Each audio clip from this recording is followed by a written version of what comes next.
фактически мәдениет қалыптасу.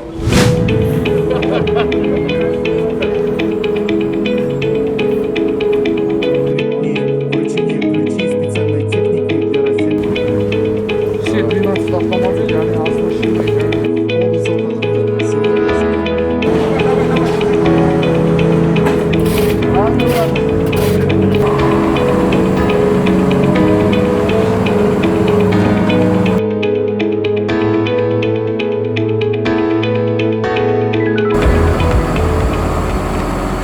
көп контейнерға біз шыны ыдыстарды лақтырамыз, шыны бөтелкелерді лақтырамыз.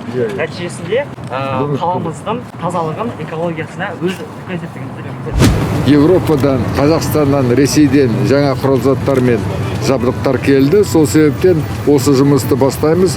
Бірақ та өте маңызды мәселе мына өзіміздің экологиялық мәдениетіміз.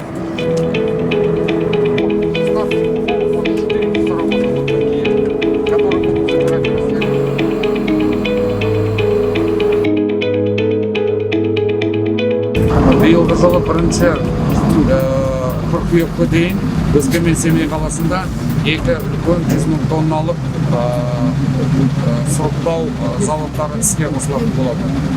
Бұның нәтижесі европалық стандарттарға сай сұрыптау осы Шығыс Қазақстанда басталды.